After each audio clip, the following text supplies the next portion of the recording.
जगत सारा क्षणिक है और आत्मा एक नित्य है।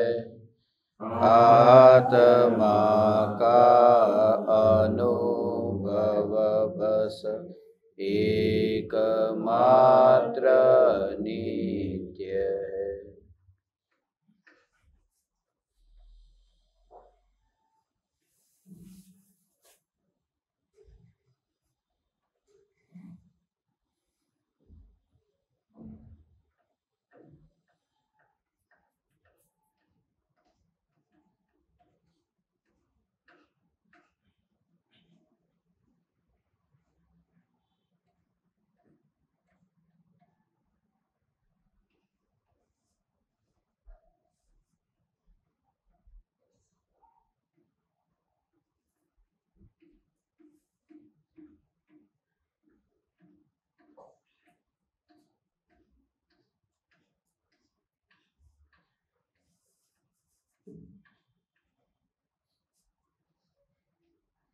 चैतन्य स्वभावी भगवान आत्मा अनादि अनंत शुद्ध चैतन्य मात्र है। ज्ञान मात्र है।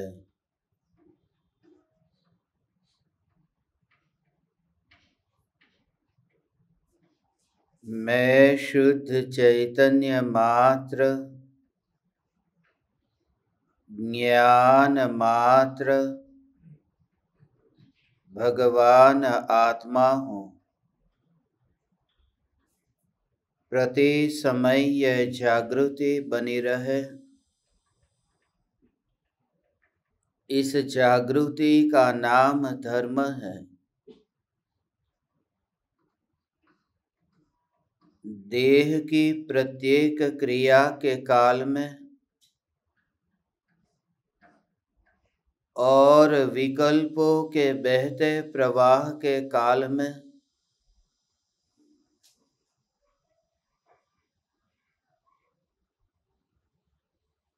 ध्रुव निष्क्रिय चैतन्य तत्व की जागृति, यह आत्म जागृति ही धर्म है। स्व संवेदन प्रत्यक्ष अनुभव में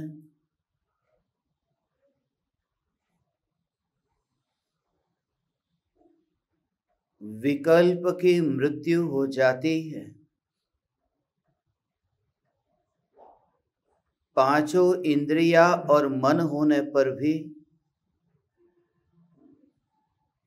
उपयोग पांचों इंद्रिय और मन का अवलंबन लिए बिना उपयोग में समाता है। उपयोग ही उपयोग को जानता है। उपयोग ही उपयोग में ठहरता है। विकल्प लेकर के उपयोग में नहीं जाता। पराये का अवलंबन जहां है नहीं, ऐसी सहज निर्विकल्प अनुभूति का रस अनादिकाल से एक बार एक समय के लिए भी चखने में आए, ऐसा अपूर्व अनुभव एक समय के लिए भी प्रकट हो तो त्रिकाल ध्रुव चैतन्य सत्ता को अनादि अनंत अस्पर्शी, अनादि अनंत स्वयं की ध्रुवता में ही टिकी हुई और ये त्रिकाल ध्रुव चैतन्य सत्ता सिर्फ सत्ता नहीं, ये सत्ता ही मैं हूं। इस प्रकार से अनुभव पूर्वक यथार्थ प्रतीति हुई, वह ज्ञानी अब देह की और विकल्पों की जाति को अच्छी तरह से पहचानता है। इसलिए इतना अस्पर्शी रहता है। जितना स्वयं में व्यस्त रहता है उतना ही पर से अलिप्त रहता है। जितना स्व में स्थित है उतना ही उन विकल्पों से मुक्त होता है जो विकल्प अधोगति के कारण है।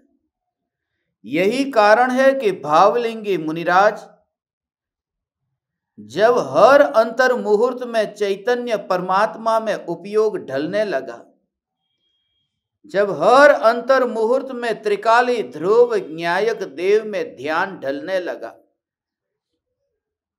तो उस प्रकार से एक बार भी वह विकल्प उत्पन्न नहीं होता स्वप्न में भी।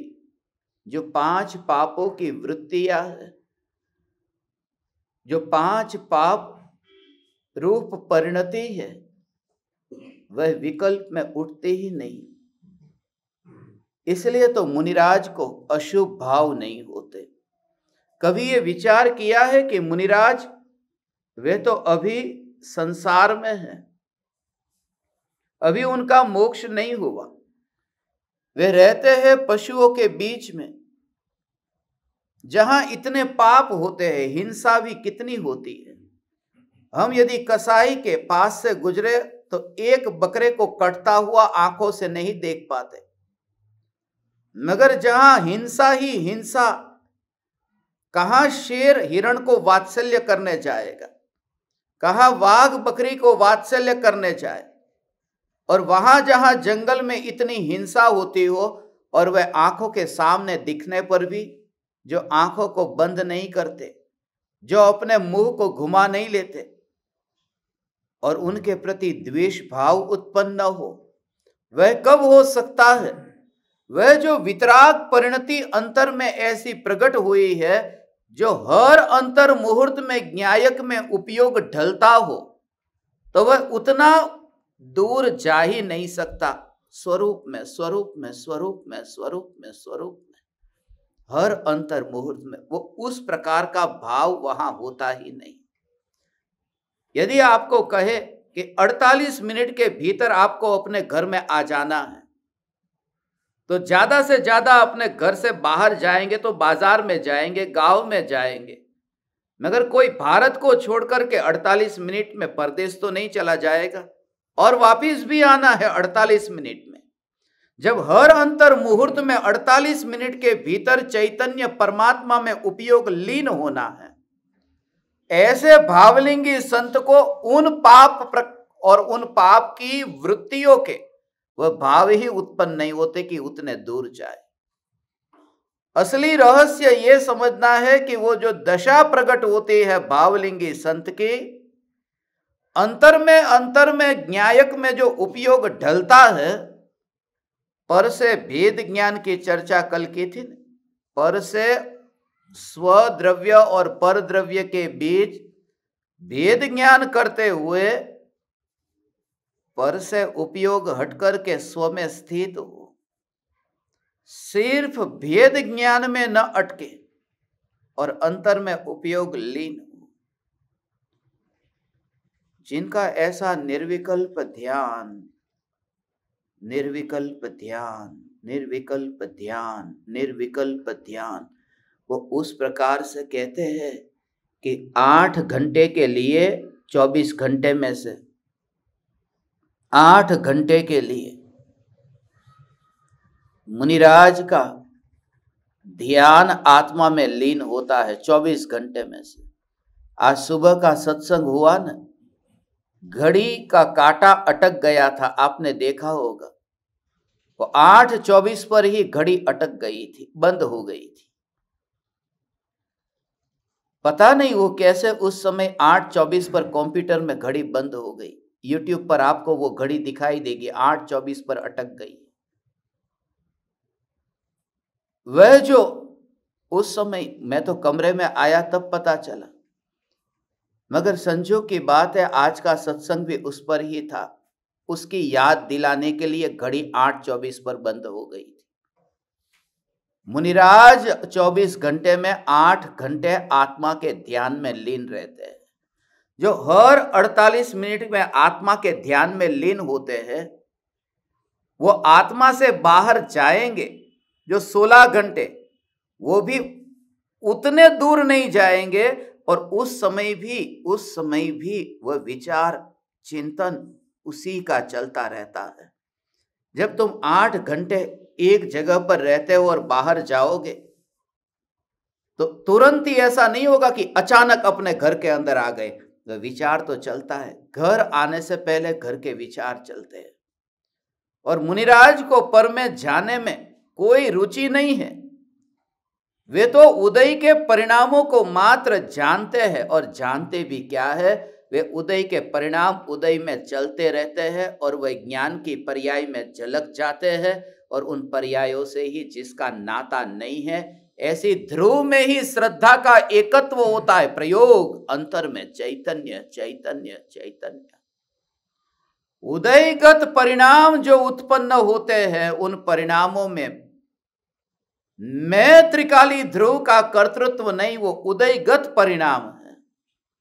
मगर वो पता चले तो मैं क्या करूं, वो पता तुझे नहीं चलता। वो जहां पता चलता है वो ज्ञान की अवस्था में पता चलता है।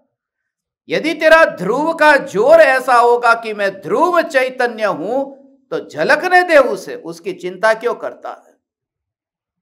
जिस पानी में चांद का प्रतिबिंब पड़ता है, चांद की शिकायत मत कर और पानी की भी शिकायत मत कर कि पानी में चांद का प्रतिबिंब क्यों पड़ा। यदि तुझे वो शिकायत है कि चांद का प्रतिबिंब पानी में पड़ता है, वो चांद मैंने तो नहीं लाया, वो उदयगत परिणाम है, वो मैं नहीं लाता हूं। मगर जो ज्ञान में प्रतिबिंबित होते हैं, उस समय भी ज्ञानी की आत्म साधना एक समय के लिए छूटती नहीं है। क्योंकि उदयगत जो परिणाम है, उन परिणामों का ज्ञान में झलकना होता है। प्यासा व्यक्ति चांद के प्रतिबिंबित होने की शिकायत नहीं करता कि ये चांद क्यों झलका। उसकी प्यास इतनी है कि सीधा जाके पानी को अपनी अंजुली में लेकर पी लेता है, खत्म। कितनी बार तुम्हें विकल्प आया, जब तूने पानी का गिलास हाथ में लिया उस समय कितनी बार ये विकल्प आया कि ये पानी का आकार कैसा है, ये पानी की अवस्था कैसी है, गिलास गोल है या चौरस है, कौन से आकार का है, या पानी का आकार कौन सा है। गला सूखा जा रहा है और पानी पी लिया। ऐसे ही ज्ञान मात्र का भाव यह है। अज्ञानी ये शिकायत करता है। और आज जो सबसे बड़ी ये तकलीफ है वो यही है, दीक्षा लेकर के घर छोड़ करके जंगल जाने वाले की ये हालत है कि जंगल जाऊंगा कि धर्म हो जाएगा। ये जंगल जाऊंगा धर्म हो जाएगा माने ये अभी जो ये चांद प्रतिबिंबित हो रहा है, वो चांद इस आकार में प्रतिबिंबित होता है कि दूज का आकार है और तृतीया का आकार है। ये चांद के आकार के कारण ये पानी में क्या फर्क पड़ेगा, इसलिए वो जंगल में जाकर के भी क्या देखता है, वह पानी के आकार को देखता है, वो पानी के रूप को देखता है, उस प्रतिबिंब को ही देखता रहता है। पहले क्या होता था, पहले ये शिकायत करता था कि दुकान पर जाने का भाव आता है और वह ज्ञान में प्रतिबिंबित होता है। वो ज्ञान से बिल्कुल अलग है, वो थोड़ा भी रिश्ता नहीं। व्यवहार से तो नाता है न, कि वो व्यवहार से नाता होता नहीं है। व्यवहार उसी का नाम है जो होता नहीं है और कहा जाता है, होता ही नहीं है। ये भाई माँ बाप ये सब है तो रिश्तेदार, वो रिश्तेदार नहीं है, फिर भी कहा जाता है, इसलिए उसे व्यवहार कहा। होते और कहते तो निश्चय हो जाता। ऐसा है। ये राग और द्वेष के भाव उसका ज्ञान के साथ में रिश्ता नहीं है, वो रिश्ता है नहीं, वो कहा जाता है, ऐसा कोई रिश्ता नहीं है। उन विकल्पों के साथ में ज्ञानी का रिश्ता ही नहीं है कि विकल्प मेरे है। अब वो जंगल में जाकर के जो 28 मूलगुण को पालन करने का विकल्प आया, कमंडलू को उठाया, पीछी को उठाया, 4 हाथ जमीन देख करके चलता है, जब वहां बोध देता है, सुनता है, ये देह की जो क्रिया वो करता है, उस क्रिया करने के विकल्प जो होते हैं, वो विकल्प भी ज्ञान में प्रतिबिंबित होते हैं। ऐसे ही जैसे दुकान पर जाने के विकल्प प्रतिबिंबित होते थे, मगर वहां भी उसमें रस लिया कि ये दूज का चांद प्रतिबिंबित होता है और ये पूर्णिमा का चांद प्रतिबिंबित होता है, उसमें वो रस लिया, रस उसी में लिया। और पानी मात्र, पानी मात्र, पानी मात्र। सम्यक दृष्टि इसी स्थिति में है कि उन्हें हर समय वो उदय में आता हुआ विकल्प, कब, आज नहीं, कल नहीं, ये अनंत काल तक ये विकल्प न्यायक में प्रवेश नहीं करेगा। उस झलकने वाली अवस्था में ये चांद कहीं भी नहीं है। ये साधु की ये परिभाषा है। ये मुनि है जो मौन है, ये मौन है। आज मुनिवर राम सिंह इतनी अद्भुत चर्चा करने जा रहे हैं। मुनि कौन है? जो अस्पर्शी है, क्योंकि ज्ञानी से ही मुनि की यात्रा हुई। कोई विरोध नहीं। विकल्प के उत्पन्न होने पर भी उन विकल्प में इतनी अलिप्तता रहती है। विकल्प होने पर भी विकल्प से भागता नहीं है और विकल्प को छोड़ता भी नहीं है, क्योंकि भागे माने विकल्प को अपने साथ में, अपने में देखा, उस विकल्प को परिवर्तन करो, उस विकल्प को मैं छोड़ दूं माने अपने में आता हुआ देखा, उस व्यक्ति को मैं अपने घर में न रहने दूं माने घर में आया है ये स्वीकार तो कर लिया, वो है ही नहीं यहां, ऐसा विकल्प यहां है ही नहीं, क्योंकि वहां निराकुलता की अनुभूति होती है। मात्र ज्ञान को देख। ये ज्ञान पहले भी था, यह ज्ञान अभी भी है, ये ज्ञान तो है न, ऐसा ये ज्ञान तो है न। उस वस्तु में कुछ होता तो वो वस्तु यहां आती। सामने गुलाब का फूल है और ये कांटे हैं, तो वो कांटे जो है, उस कांटे से वो दर्पण में खरोच आई होती तो मैं फूल का स्वागत करता हूं कि अब वो खरोच नहीं आएगी। मगर वो कांटे से दर्पण में खरोच नहीं आई है। कांटे से दर्पण में खरोच आई होती तो बाद में जो फूल का प्रतिबिंब पड़ा ना दर्पण में, वो पड़ता कैसे? दर्पण तो बेकार हो जाता। वो अनादिकाल के विकार के भाव, राग द्वेष के भाव, वो ज्ञान में खरोच पहुंचाते तो जो वितराग परिणति के फूल खिलते हैं, वो पता कैसे चलता कि वितरागता प्रकट हुई। वो वितरागता को जब प्रकट होता जाना तो उसमें ये अनादिकाल से ये विकल्प ने ज्ञान को कुछ भी नुकसान नहीं किया। ऐसा जो ज्ञान स्वरूप चैतन्य है, यही मैं हूं। दुनिया बार बार याद दिलाएगी कि तू पापी है।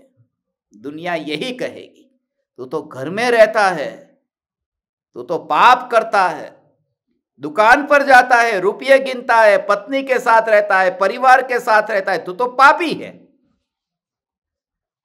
दुखी व्यक्ति हमेशा यही कर सकता है कि दूसरे को मैं अपने जैसा कैसे बनाऊं। पापी है, पापी है। इसलिए तुम उपाश्रय में जाकर के सुनते हो ना,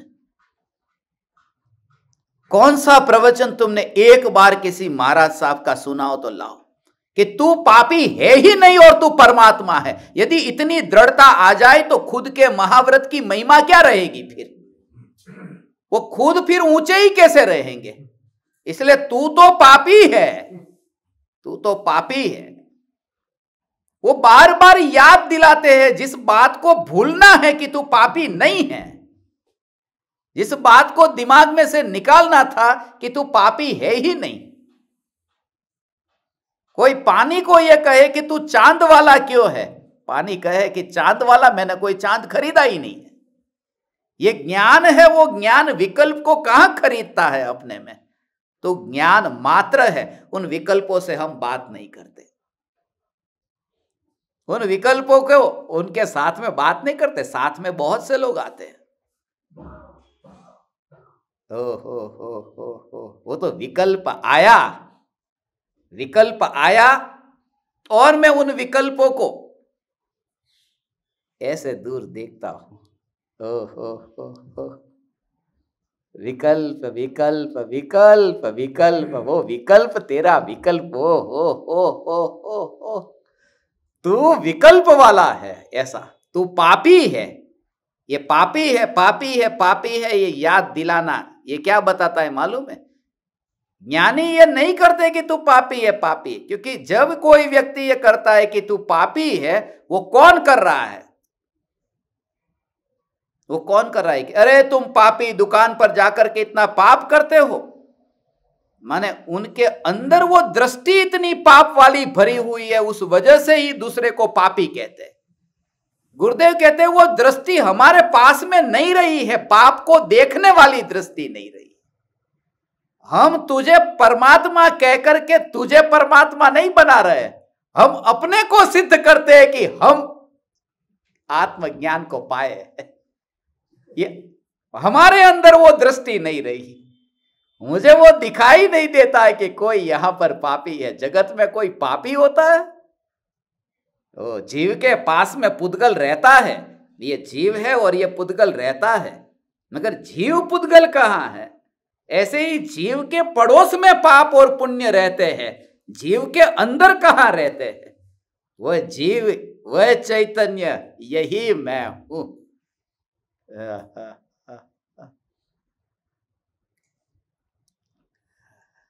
कितना भी पाप किया हो फिर तो पाप करने वाला ऐसे ही कि हाँ चिंता मत कर तेरा काम हो जाएगा, ऐसे ही काम हो जाएगा। इस भव में अधूरा रह गया तो भी चिंता मत कर। अरे मगर पाप किया है तो नरक में जाऊंगा ना, कि जा नरक में भी तू, कोई बात नहीं, हम जाएंगे स्वर्ग में और स्वर्ग से फिर नरक में आकर तेरे को बोध देंगे। जैसे सीता रावण को नरक में जाकर के बोध देने जाती है, रावण ने सम्यक दर्शन पाया ना, वो सीता का बोध पाकर के नरक में भी, क्योंकि वो दृष्टि में ऐसा नहीं है कि तू योग ऋणानुबंध ऐसे होंगे तो ऑटोमेटिक वहां पर ऐसे ही योग में वो जाना होता है। ये मुनि का स्वरूप बताते हैं कि मुनि कौन? जिन्हें अपने व्रतादि का अहंकार छूट गया है, उन्हें अव्रतियों की हीनता दिखाई ही नहीं देती, उन्हें तो परमात्मा, ओहो ये उदयगत परिणाम है, ये मैं थोड़ी लाया हूं। जो कमाई मेरी नहीं है उसका मालिक मैं बन के बैठूं, ये चोरी है, ये चोरी है। 28 मूलगुण को पालन करने का जो विकल्प आया वो मेरी कमाई नहीं है, वो उदय की कमाई है। वो भाव, वो विकल्प कर्म के उदय की कमाई है। उसकी कमाई करने वाला जड़ कर्म का उदय है, और जो मैंने नहीं कमाया उसकी मालिक मैं बनना चाहूं, इसका मतलब ये चोरी का भाव है, लूटने का भाव है। और ऐसे ही साधु को यह लूटने का भाव आया कि मैं व्रत करने वाला, माने व्रत करने वाले विकल्प को चुराना चाहता है, जिसका मालिक मैं नहीं। अंतर में परिपूर्ण न्यायक की श्रद्धा ऐसी होती है। हे चैतन्य चैतन्य चैतन्य चैतन्य चैतन्य चैतन्य चैतन्य का अंतर में ऐसी परिणति का जोर ऐसा रहता है, ऐसा जोर कि पाप नाम की चीज कहां, पुण्य नाम की चीज कहां।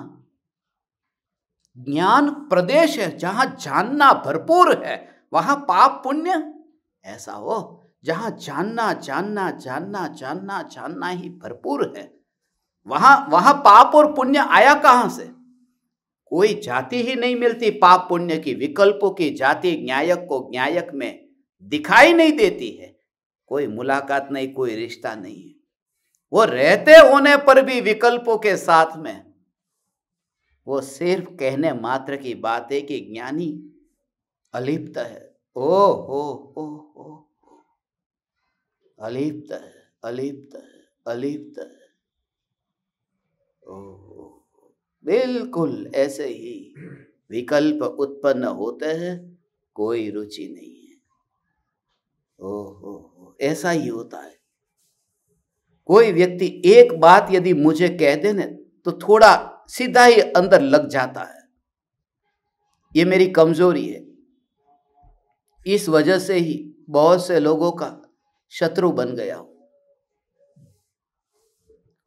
बुरी लग जाती है कि इनको कुछ भी कहो, कभी भी कुछ भी बात, इसलिए इनके साथ में बर्ताव करें ना बहुत संभल करके करना पड़ेगा, क्योंकि कभी भी कुछ भी बुरा लग सकता है। कोई भी बात की हो ऐसी छू जाती है।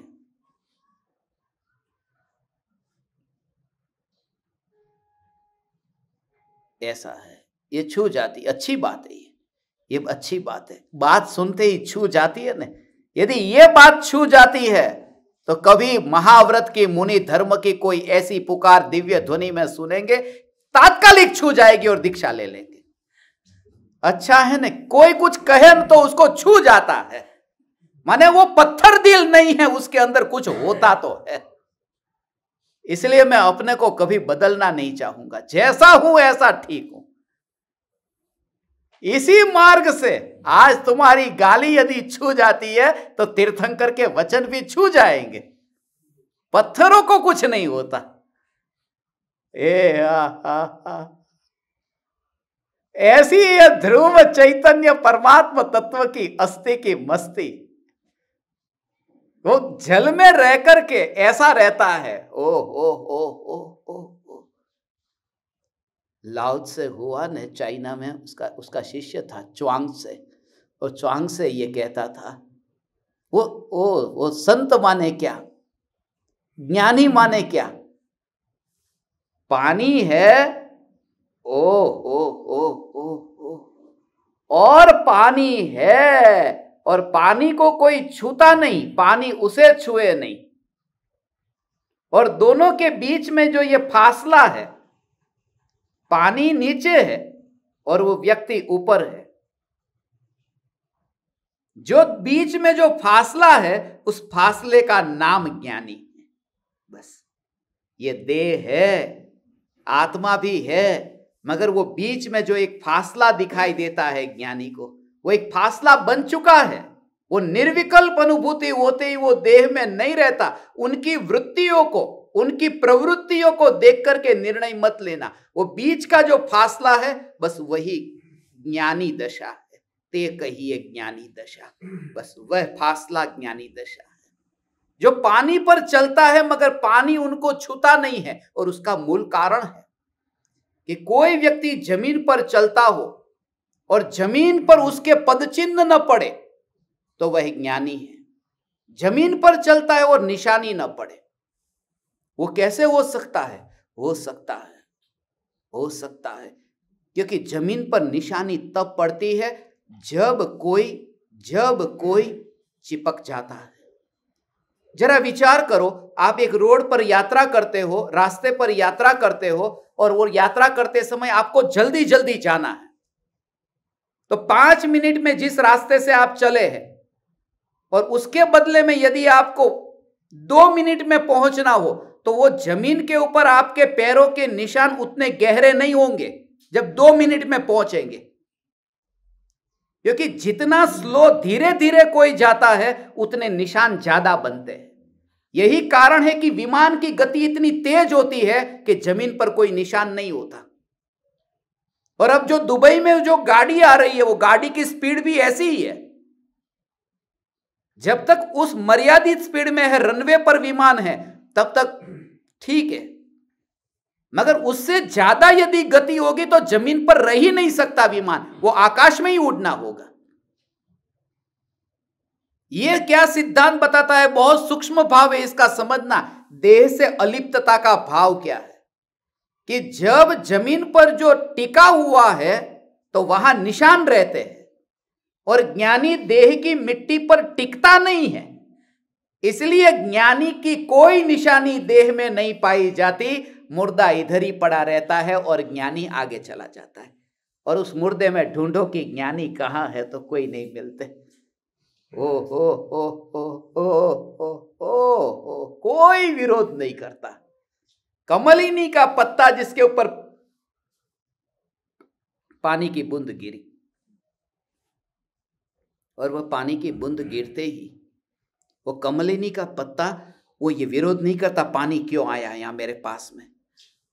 पानी कमल के पत्ते को छूता ही नहीं है, छुए बिना ही नीचे गिर जाता है, वो टिक नहीं पाता, वहां नीचे गिर जाता है। वो कमल का पत्ता है, वो पानी को ऊपर टिका ही नहीं पाता। कोई विरोध नहीं करता है कि ये पानी तो चला जा। और यही कारण है कि कमल के पत्ते को कभी ये भाव नहीं आता कि कोई मुझे ये पानी में से बाहर निकाल दे, क्योंकि पानी में रहते समय पानी ने परेशान किया होता तो बाहर निकल जाओ, ये भाव भी आता है। जब पानी कुछ परेशानी नहीं करता तो यहां रहे या फिर कहीं और रहे। यही कारण है कि ज्ञानी भागते नहीं है, जहां है वहां अपने में।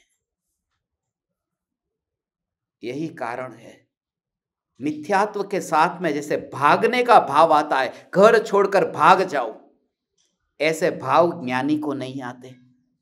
क्योंकि जब यहां रहे तब भी वो जल की बूंदे मुझे छूती नहीं है, ऐसा मैं अस्पर्शी पंकज हूं, जलज हूं, कि जहां पर कोई कीचड़ कहां मुझे परेशान करता है। ये घर में रह करके वैरागी होने की कला आज हम समझेंगे कि जो साधु होकर के भी जो काम नहीं कर पाते हैं और वो विषयों के धंधे में पड़े हैं, ये धंधा शब्द मुनिवर राम सिंह का खास है।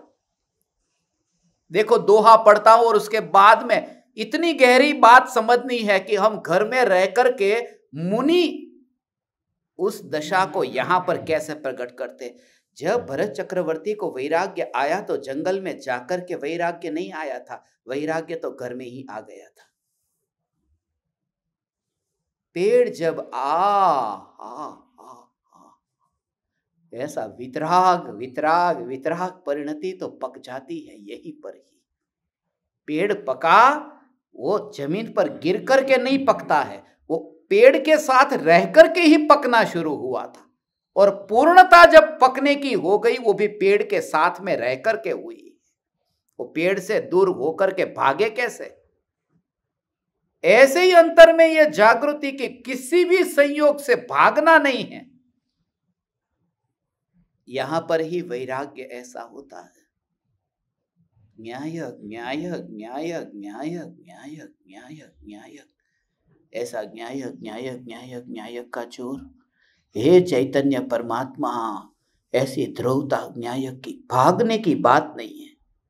यहां तो ये ज्ञान की पर्याय में वो विकल्प की स्पर्शना नहीं हुई। ये कमल के पत्ते को वो पानी छुआ नहीं है तो कमल का पत्ता भागता नहीं है,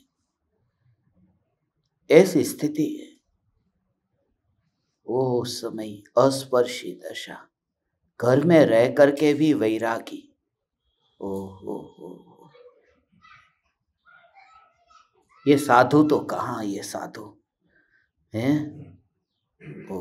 इसलिए भावुकता में आकर के दीक्षा नहीं लेना। परिणति के बल पर दीक्षा ली जाती है, भावनाओं के बल पर नहीं। भावना ले भाई बस और दीक्षा ले ली, ऐसे नहीं होता। भावना भाते हैं मगर दीक्षा ली नहीं जाती। अपूर्व अवसर एवो क्यारे आवशे क्यारे थईशु बाह्यांतर निर्गंजो, ये भावना भाई मगर दीक्षा ले नहीं ली, क्योंकि दीक्षा वितराग परिणति के बल पर ली जाती है। वो वितरागता वो मुनि के अंदर जब प्रकट होती है, उन मुनिराज का स्वरूप कैसा होता है। और आज जो ये स्वरूप समझो, हे ज्ञान दीपक, तुम ऐसा तुम्हें लगेगा कि अब कहाँ, बस फिर तुम्हारा घर जो है ना, उस घर में रह करके यदि तुम्हें जहां बैठे हो, मखमल के मुलायम गलीचे पर तुम्हारा पैर है, या कुर्सी के ऊपर तुम बैठे हो, बेड के ऊपर तुम लेटे हो, तुम आलीशान महल में हो, मगर सिर्फ इतना याद रखना, कमल वही है जो पानी से भागता नहीं है, क्योंकि ये दृढ़ता है कि वो पानी छूने ही वाला नहीं है। ऐसी तो ज्ञान में ही ये स्वीकार कर। ये स्वीकार पुरुषार्थ से होता है, और घर से भागना ये उदय से होता है। मैं उदय का मालिक नहीं हूं, इसलिए एक ही उपाय है। जब दुख दूर न होता हो, उसका कोई इलाज न हो, तो एक ही उपाय है कि बस वहां से दूर चले जाना। जो डॉक्टर किसी पेशेंट को, मरीज को, जब कोई बीमारी, इतनी खतरनाक बीमारी हो, तब उसको ज्यादा नींद की गोलियां क्यों देते हैं? क्योंकि वो बार बार जो बीमारी की ओर ध्यान जाता है, उसमें ही उसकी बीमारी मिट नहीं पाती। उसे वहां से गैर हाजिर करना बहुत जरूरी है। कहते ना, बहुत नींद आती है, ऐसी गोली मैं खाता हूं, शरीर में इतनी वेदना होती है कि अब दवाई खा ली। दवाई खाने से वेदना मिटती नहीं है, दवाई खाने से वहां का लक्ष्य जो जाता था बार बार, वो बंद हो गया। वो बहुत जरूरी है। यदि तुम्हें अपनी बीमारी को मिटाना है तो ऐसे बस, जो तुम्हें बार बार ये याद दिलाए। इसलिए तो डॉक्टर तुम बीमार हुए, और तुमसे डॉक्टर कभी ये नहीं कहते तुम्हारी बीमारी खतरनाक है, ये होने वाला है। तुम पूछो डॉक्टर को क्या हुआ, डॉक्टर साहब आप बताओ, बोले कुछ नहीं हुआ, सब ठीक हो जाएगा। अरे कुछ नहीं हुआ है तो ठीक क्या हो जाएगा? मगर वो हमेशा कहेंगे आप चिंता मत करो, कुछ नहीं है। वो तो बिल्कुल छोटी सी बात है, कुछ नहीं है। और फिर वो बाहर जाएंगे, तब उनके घर वालों को बुलाएंगे कि 3 महीने में तुम्हारे बाप की मौत होने वाली है, फटाफट ऑपरेशन की तैयारी करो। क्योंकि वो बीमारी यदि उसको बता देते तो 3 महीने बाद नहीं, अभी हार्ट अटैक से मर जाता। वो बीमारी की याद दिलाते ही वो बीमारी और खतरनाक होती है। और आज तक तुम जहां जहां पर गए, वहां तुम्हें यही बताया कि तू तो कितना पापी है, तू कितना गुस्सा वाला है। हे चैतन्य परमात्मा, तू परमात्मा ही है, बस और कुछ नहीं। व्यवहार से तो पापी है ना, वो व्यवहार जब प्रकट होगा तब देख लेंगे। अभी तो ये स्वभाव की बात कर, व्यवहार निश्चय की नहीं। भगवान आत्मा निश्चय से शुद्ध है कि व्यवहार से शुद्ध है? वो स्वभाव से शुद्ध है। गुड़ निश्चय से मीठा है कि व्यवहार से मीठा है? वो स्वभाव से मीठा है। ऐसी बात है ये। हो। इसलिए सबसे पहले देखो, अभी मुनि क्या करता है, उनके बारे में ये 91 नंबर का दोहा। जोयम लई अरिण जई धंधई न पड़ी सी, देह कुडिल्ली परिखिवई तुहुम ते मई अच्छे सी। हे योगी, योग लेकर फिर यदि तू धंधे में नहीं पड़ेगा तो जिसमें तू रहता है उस देह रूप कुटीर का क्षय हो जाएगा, और तू अक्षय हो रहेगा। अक्षय रहेगा, तू तो अक्षय रहेगा। देह को कुटीर कहा है, ऐसा है। देह कुटीर है। अपराधी जहां रहता है तो कहा कि वो कारागृह है।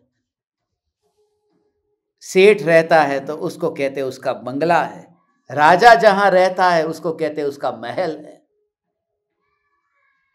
वो जो नाम दिया गया है, वो नाम इसी के ऊपर तो दिया है कि अंदर कौन रहता है। इसको झोपड़ी क्यों कहते हो? ये तो यहां पर वही ईंट है जो महल में गई है, मगर उसमें रहने वाला गरीब है तो उसको झोपड़ी कहा। इसलिए जहां वो संत रहता है, वो संत जहां रहता है उसे कुटीर कहते हैं, संत कुटीर। गरीब की झोपड़ी, राजा का महल, सेठ का बंगला और संत की कुटीर, जो रहता है जहां, उसके ऊपर से उसका नाम देते हैं। तो मैं तो त्रिन लोक का नाथ परमात्मा हूं, इसलिए जहां मैं विराजमान हूं इसे देवालय कहते हैं। ये मंदिर कहते हैं, ये कि मंदिर उसका नाम है जहां भगवान है। वो मंदिर मंदिर नहीं है, वहां तो जड़ मूर्ति है जिसमें स्थापना की है। यहां तो साक्षात परमात्मा है, स्थापना की जरूरत ही क्या है। ऐसा परमात्मा यहां ये देह रूपी देवल है। ओ ये देह के देवल को दोनों साथ में हो। मंदिर है, मंदिर के अंदर पैर रखते हैं कि नहीं? पैर रख देते। मंदिर में जाकर के पैर रखा और भगवान के सामने मस्तक झुकाया। ये दोनों ऐसे है, मंदिर और भगवान। और 9 देवता में दोनों आते हैं, जिन मंदिर भी आता है, जिन प्रतिमा भी आती है, दोनों की महिमा बताई। मगर मंदिर के ऊपर पैर रखा, वहां अंदर जाकर के, भगवान के ऊपर नहीं रखा। महिमा आत्मा की भी जानो, महिमा मनुष्य देह की भी जानो, बहु पुण्य केरा पुंज थी। ये महिमा जानो, मगर इस देह के ऊपर पैर रख देना और परमात्मा को तू पूजा करना, दोनों को अलग भी देखना। पैर रखना माने उसको इग्नोर कर देना, उसकी पूजा मत करना। ये देह देवल में रहे। योग लेकर फिर भी यदि तू धंधे में नहीं पड़ेगा, ये धंधा कौन सा? ये आजकल के जमाने में जो महाराज साहब का धंधा है ना, उनकी बात है। ये चातुर्मास पूरा हुआ, अभी मुझे किसी ने कहा नासिक में जो 10 करोड़ रुपए इकट्ठे किए थे पूरे चातुर्मास में, उनमें से 40% तो खाली संघ को मिला और 60% वो महाराज साहब को मिला। उनका परसेंटेज होता है। तो उसमें विवाद हो गया, क्योंकि पहले ऐसा था 60-40, तो 60% संघ को रखना था, 40% महाराज साहब का था। तो जब बात हुई तब इतना खुलासा नहीं हुआ होगा, खाली 60-40 भाई होगा। तो उसमें यह मिसअंडरस्टैंडिंग की वजह से लफड़ा हुआ कि पूरे समाज में पता चला। अब 4 करोड़ इनका और 6 करोड़ इनका, अब किनका वो उसका खुलासा नहीं हुआ है। भगवान हो तुम एक समय के लिए पापी हो ना, तुम पापी हो न, मगर तुम्हारे अंदर में पाप है तो भी पाप का स्वीकार होता है ना। पाप का स्वीकार करने में डर मत। धर्म की सबसे पहली शुरुआत यहां से होती है कि मैं पापी हूं, और धर्म की पूर्णता वहां होती है कि पूर्ण न्यायक में तो पाप मिला ही नहीं, खोजने गया तो पापी नहीं है। कितनी भी मलिन वृत्तियां आत्मा में पड़ी है, मगर उन मलिन वृत्तियों को आत्मा में से आता हुआ नहीं देखता। साधु का स्वरूप क्या है? ओ ये साधु, ये साधु, ये साधु।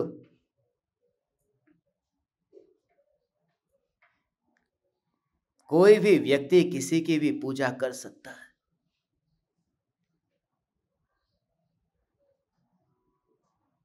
एक आदमी मेरे पास आकर कहता है कि ये एक कोई संत है, वो संत है, वो 30 साल से मौन है, उनकी तपस्या आपको क्या बताऊं, और लोग उनकी जो पूजा भक्ति इतनी करते हैं।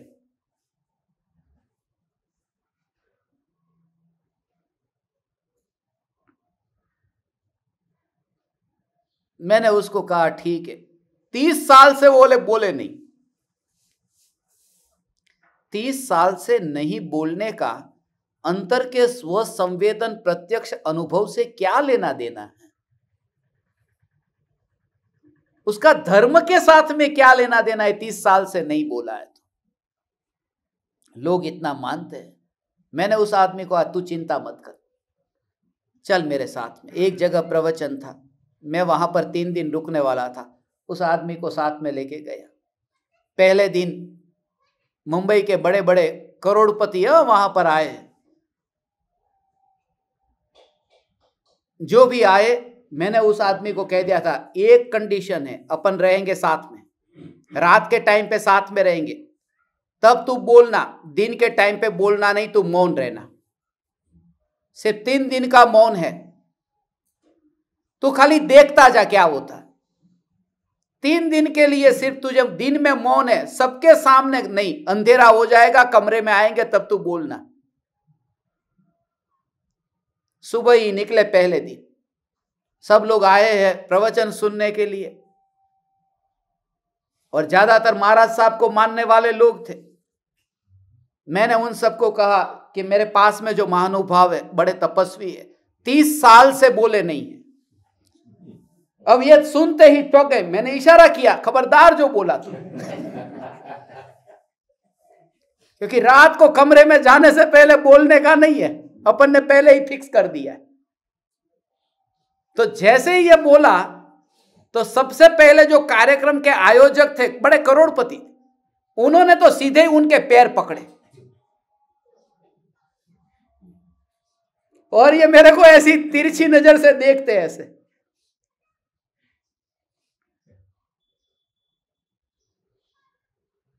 धीरे धीरे लोग आते गए और सभी लोग उनकी भक्ति पूजा करने लगे। 30 साल से बोले नहीं।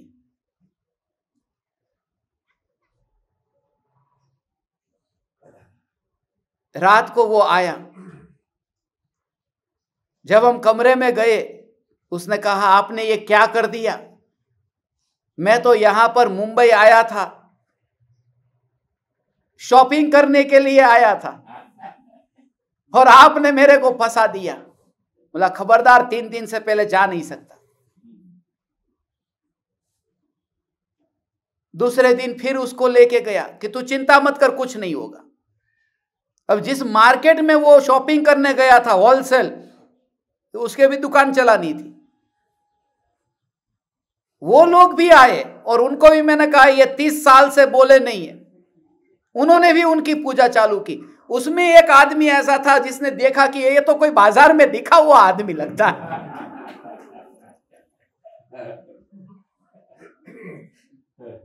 उन्होंने कहा कि ये कोई चेहरा जाना पहचाना है। मैंने बोला हाँ मिले होंगे, कोई पूर्व भव में, आत्मा तो अनादि अनंत है, तो कभी पूर्व में मुलाकात हुई होगी। नहीं नहीं नहीं नहीं, अरे बहुत से लोग ऐसे होते हैं, चिंता क्यों करते हो?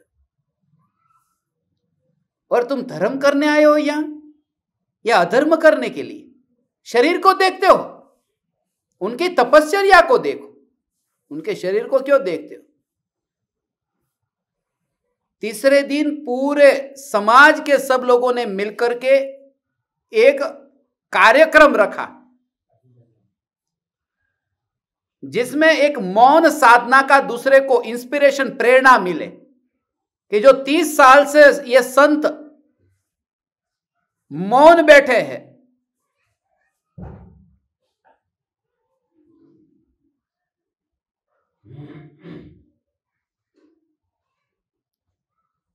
तीसरा दिन आया, यह खबर दूर दूर तक पहुंच गई थी। उसकी पत्नी को पता चल गया कि मेरा पति जो मुंबई गया है, कोई 30 साल का बड़ा संत होकर के,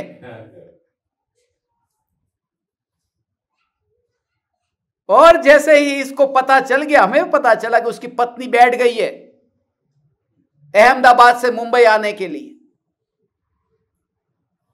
रात की ट्रेन में बैठी, और मैं सुबह उठूं उससे पहले ये किधर चला गया पता नहीं। दूसरे दिन जब मैं गया, तीसरे दिन, तो लोगों ने पूछा कहां गए? मैंने कहा वो ध्यान में चले गए, हिमालय, वो परमानेंट चले गए। मगर सच कहता, उस दिन के बाद में आज तक उनसे मुलाकात नहीं हुई। वो कहां चले गए? होंगे कहीं ना कहीं तो होंगे, क्योंकि जो पत्नी से इतने डरते हैं वो इतने दूर कहीं नहीं जा सकते। वो कहीं इधर उधर ही रहेंगे, कहीं दूर नहीं जाएंगे। ये जिनकी पूजा ये दुनिया करती है ना, जिन्हें तुम साधु महात्मा कहते हो, उनकी तपश्चर्या कैसी है तुम देख लेना। कितने दिन से खाया नहीं, कितने दिन से पिया नहीं, ये किया नहीं, वो किया नहीं। उसका संबंध क्या है? अंतर की अनुभूति से। ओ, कोई कुछ भी ऐसी हो मौका जिंदगी में इतना मिलता, लोग ख्याति प्रसिद्धि इतनी वाह कृपालु देव को तो कितनी वाह होती थी। अंग्रेजी सरकार ने जब उनको इतनी महिमा गा करके जर्मनी की श्रेष्ठ यूनिवर्सिटी में कृपालु देव को आमंत्रण मिला था, जो जर्मनी यूरोप के प्राचीन संस्कृति में इतना ख्याति है। आज university of Bonn, university of Berlin में आज हमारे भारतीय ग्रंथ अभी उपलब्ध है। हरमन जैकोबी लेकर के गया था, उन्होंने कृपालु देव को वहां बुलाया। मगर कृपालु देव के ये सब क्या, दो कौड़ी के खेल है ये तो, इससे ख्याति प्रसिद्धि होती है। मगर इससे अंतर की परिणति की निर्मलता का क्या संबंध है?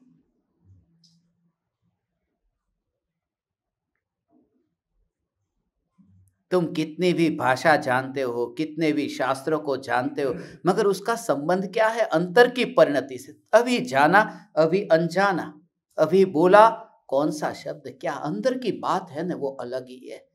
अंतर की बात अलग है। वो न्यायक की अंतर में एक एक एक ऐसी धारा चलती है जहाँ जानना जानना जानना जानना, और वहां कोई टकराना नहीं, कोई टकराना नहीं, कोई टकराना नहीं। उस धारा में टकराहट नहीं है। दो पत्थर के बीच में जैसे दो मंजीरे बजते हो, दो पत्थर टकराते हो, ढोलक बजता हो, सितार बजता हो, और पानी सहज रूप से बहता हो, और वह जो ध्वनि उस पानी में, वह सितार वहां जाता न हो, वह ढोलक वहां पानी में डूबता न हो, और पानी जैसे बहता ही रहता। ऐसे ज्ञानी को सदा काल ये जागृति की ज्ञान की धारा बह रही है।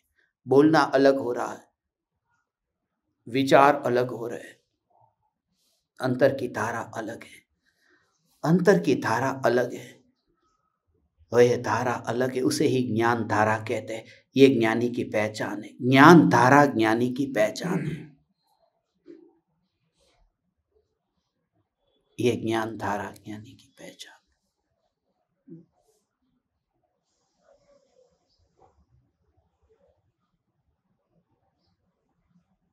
तुरंत ही ये निर्मल निर्मल निर्मल निर्मल निर्मल, तुरंत ही ये समझदार व्यक्ति, यही जागृति।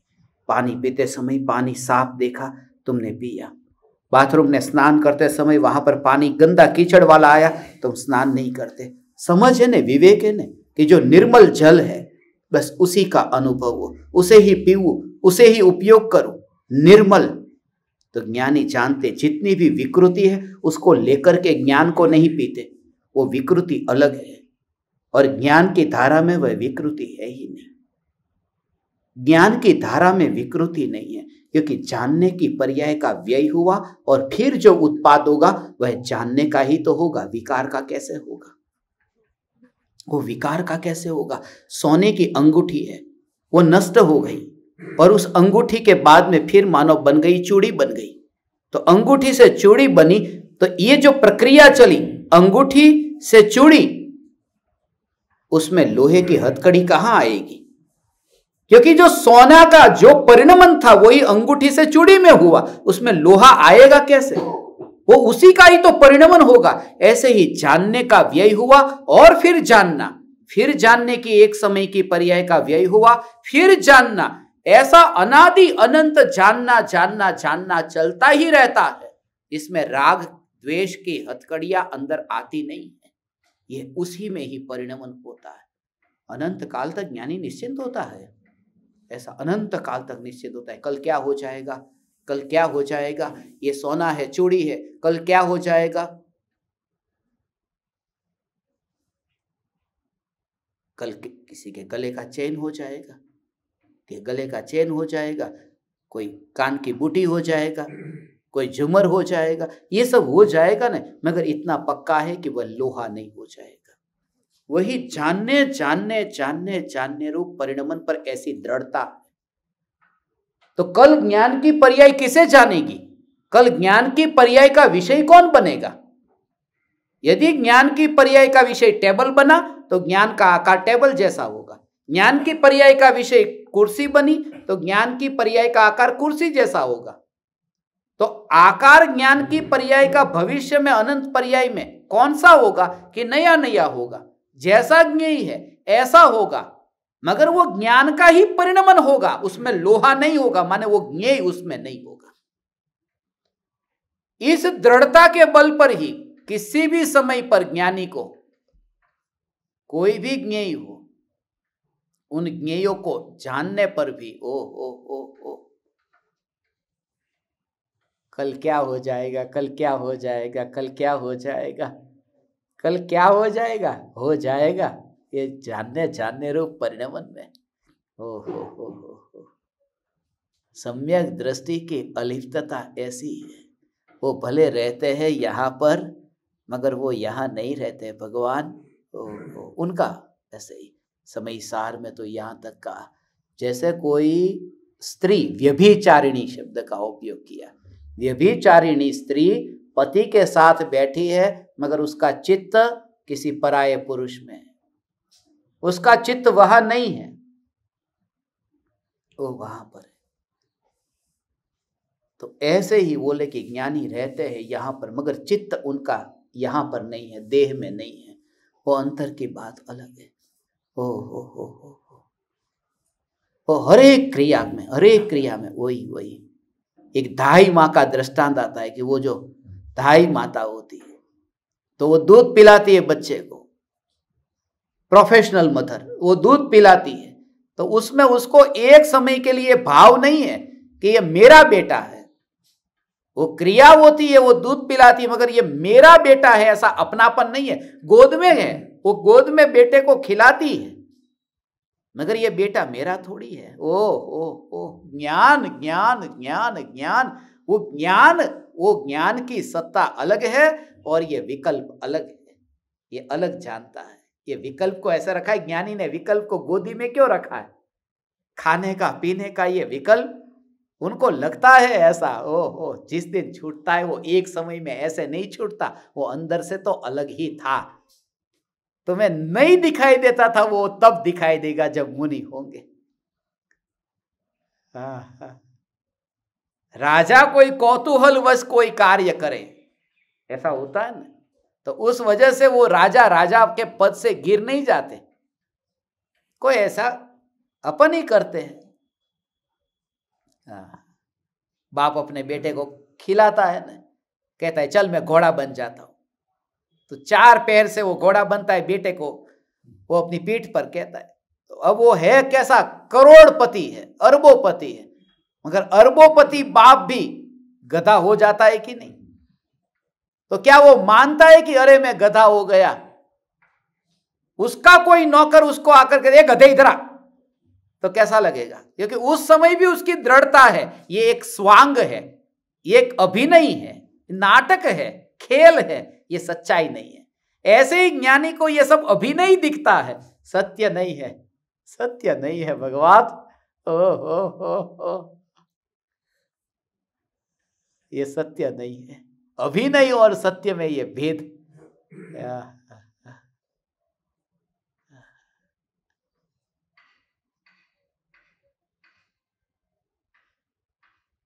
जिसको सांप काटे और उसके पास में यदि शक्ति हो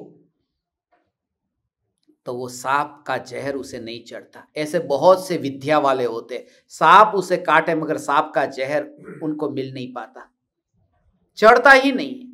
समय सार ये कहता है कि ज्ञानी वह है जो भोगों में रह करके भी भोगों का पाप उन्हें नहीं लगता, वो जहर उन पर नहीं चढ़ता।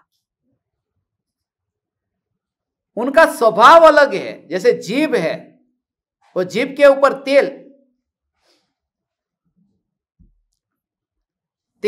तेल वाली वस्तु मैंने खाए ना, गला मेरा गया है। जब अकेला रहता हूं तब गला इतना साफ रहता है, जब ज्ञान दीपकों के साथ में आता हूं तब गले की हालत खराब हो जाती। फाफड़ा, जलेबी, मोढ़ा में पानी આવી ગયું છે તમારું બધા? तो आज ऐसा खाया तो ये गला गया, मगर जीभ है ना, उस पर इतनी तेल वाली वस्तु गई। समयसार कहता है कि जीभ पर कितना भी तेल हो मगर वो पानी पीने की इच्छा फिर क्यों होती? इतना तो तेल चिकना चिकनी चिकनी जेब तो हो गई है, फिर पानी की क्या जरूरत है? कि वो सूखती है। तो कितना भी तेल जीभ पर हो मगर उसका स्वभाव तो रूखा सूखा ही है ना, वो स्वभाव थोड़ी छोड़ती है उसके ऊपर तेल आने से। समय सार ये कहता है कि ज्ञानी का स्वभाव तो मात्र जानना है, वो विकल्प ज्ञानी का स्वभाव नहीं है, वो अपनी असलियत को छोड़ते ही नहीं है। इसलिए ज्ञानी का क्रोध मान ये सब नाम मात्र का होता है वो, इसलिए उनको पहचानना बहुत बहुत बहुत बहुत बहुत दुर्लभ है। जीते जी कोई पहचान ले ज्ञानी को।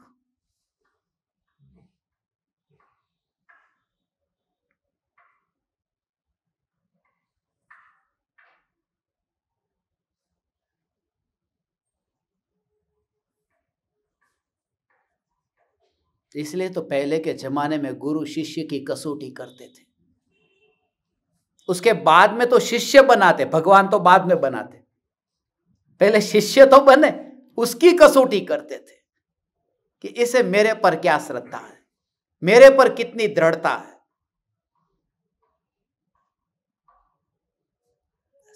इतनी दृढ़ता।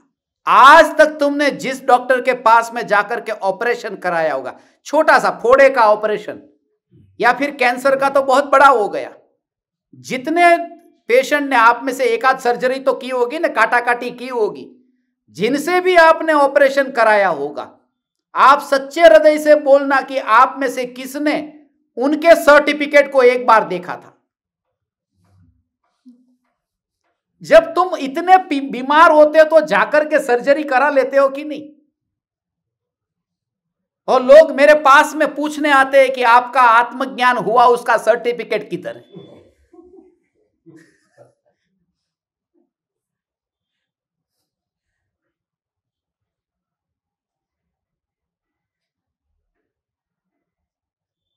आज तक इतनी रिक्शा में बैठे, कभी रिक्शा वाले का लाइसेंस पूछा? बिना लाइसेंस के भी गाड़ी चलती है कि नहीं? चलती है। मैं खुद बिना लाइसेंस की गाड़ी लेकर गया हूं पाकिस्तान की सरहद तक, पाकिस्तान तो नहीं, कच्छ की बॉर्डर तक लेके आया हूं, कच्छ की बॉर्डर तक थी ना अपनी गाड़ी, किधर गई? जिसमें हॉर्न के अलावा सब कुछ बजता था, ऐसी गाड़ी लेकर के गए। 5 किलोमीटर चले ना तो हमको देखना पड़ता दोनों साइड में, देखता रहा तो इधर बापूजी को बोलता है, इधर मोटा भाई को, दोनों साइड में देखते रहे पंचर की दुकान कहां आती है, और फिर किलोमीटर गिनते, 1 किलोमीटर गया, 2 किलोमीटर, 3 किलोमीटर, और फिर जहां गाड़ी बंद हो फिर वहां पूछते कि भाई आगे कितना दूर है, कि कहे कि आगे 4 किलोमीटर, तो हमको पता होता कि 2 किलोमीटर पहले गई, तो वहां फिर उसका टायर वायर व्हील निकाल करके फिर लेके जाते, फिर पंचर करा के लेके आते। लगभग कितना 130 जितना पंचर हुआ था। ऐसी गाड़ी थी विदाउट लाइसेंस। होता है ना ऐसा, मगर आज तक रिक्शा वाले का पूछा? अरे रिक्शा वाला तो छोटा, पायलट का कभी पूछा? वहां तो चेहरा भी नहीं देखा।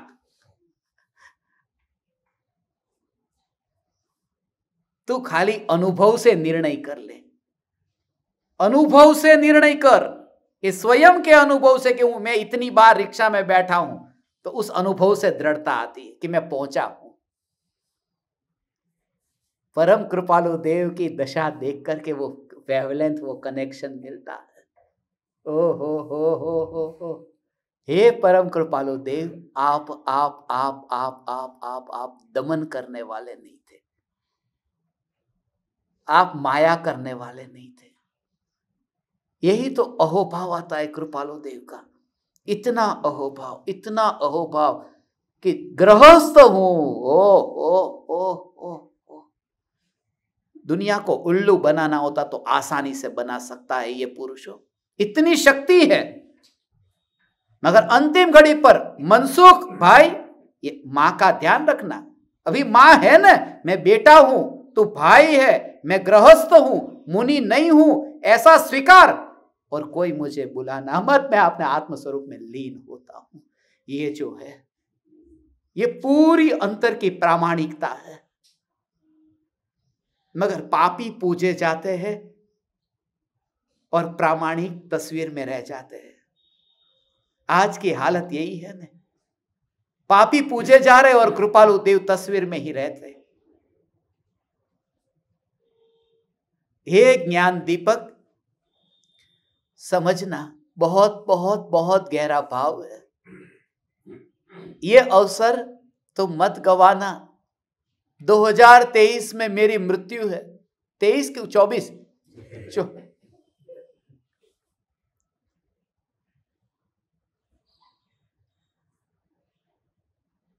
परसों 1 तारीख को ज्ञान दीपकों का उद्घोष है। नए परोक्ष प्रत्यक्ष ज्ञान दीपक बने सब सत्संग में रहना। YouTube पर मैंने देखा था सुबह बहुत से ज्ञान दीपकों के नाम नहीं आए थे। मैंने चेक किया तो आज शाम को 7:24 पर आप हाजिर रहना।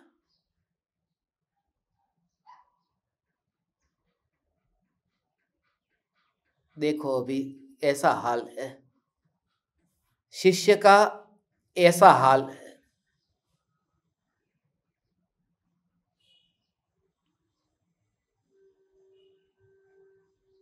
ये सब चार्जर लगाया है, लैपटॉप इधर मेरे सामने पड़ा है, चार्जर पड़ा है, मगर वो थोड़ा सा ऐसा हिलेगा ना।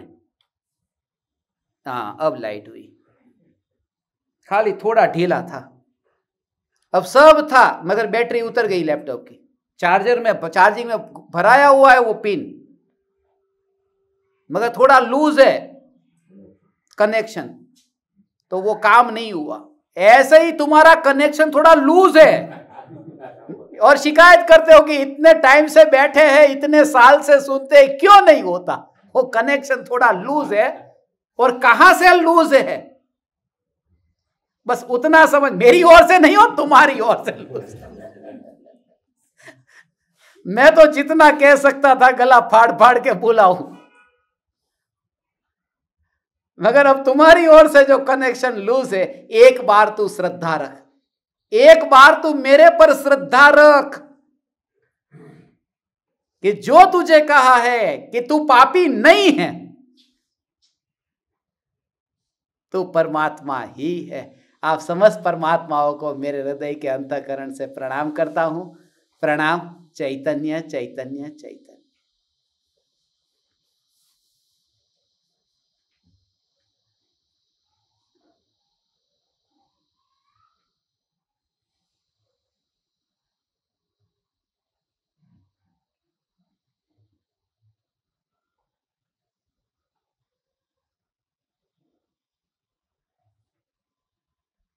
अहो अहो श्री सद्गुरु करुणा सिंधु अपार, इस पामर पर प्रभु किया अहो अहो उपकार, अहो अहो